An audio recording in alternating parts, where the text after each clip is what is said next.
Le plus gros axe je pense, le levier pour, entre guillemets, par rapport au phyto et par rapport à la fertilisation, c'est vraiment l'agronomie.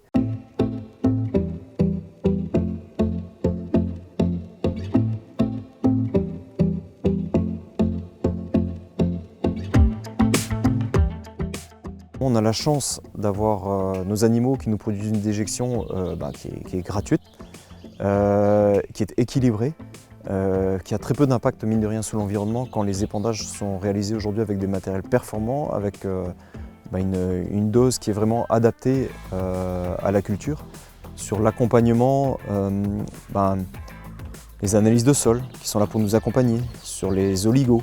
Et c'est vraiment sur ce biais-là, je pense qu'on a de gros efforts à faire pour réduire notre impact par rapport au phyto et par rapport aux engrais de synthèse. Donc par rapport depuis mon installation, en fait, les grosses évolutions, évidemment le système, ça reste un système laitier qui est basé sur le fourrage évidemment. Mais en fait c'est ça, sur la simplification du travail du sol. Moins je touche mon sol, mieux il se porte. Et mieux il se porte, mieux il me le rendra. Donc en fait aujourd'hui j'ai supprimé le labour. Pas que je sois anti-labour ou pro-labour, hein, chacun y voit son intérêt. Mais aujourd'hui, moi j'ai trouvé là aujourd'hui un bon levier pour améliorer la structure du sol et puis pour faire des économies en carburant et en mécanisation. Aujourd'hui on a des plantes quand même, style les couverts végétaux, qui font très bien le boulot. Et ces couverts végétaux là améliorent la structure et en plus peuvent des fois, le cas échéant, nourrir notre troupeau. Et au niveau de la culture et de l'agronomie, c'est vers là que je vais aller.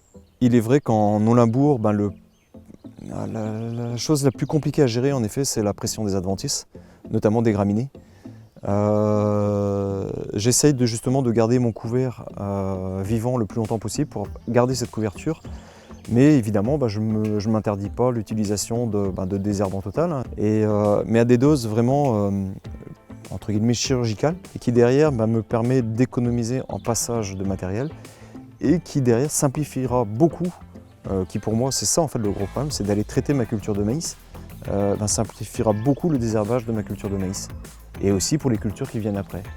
Et voilà en gros le gros levier aujourd'hui que j'ai sur les phytos, évidemment la nutrition de ma plante. Il faut que une plante, si elle a tous les éléments nutritifs à disposition, poussera vite, aura une bonne croissance, couvrira vite le sol et forcément il y aura moins de concurrence avec les adventices.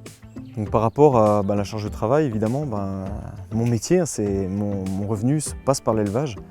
Et aujourd'hui, c'est vraiment en étant présent parmi mes vaches, parmi mes animaux, que j'optimise mes résultats économiques, tout simplement. Et passer du temps autour de mes cultures, c'est du temps que je ne passerai pas autour des élevages, ou autour de la famille, ou dans les loisirs. Donc aujourd'hui, à partir du moment où je trouverai des techniques qui me permettront de gagner du temps tout en étant efficace et tout en optimisant le rendement, j'y vais à fond, quoi.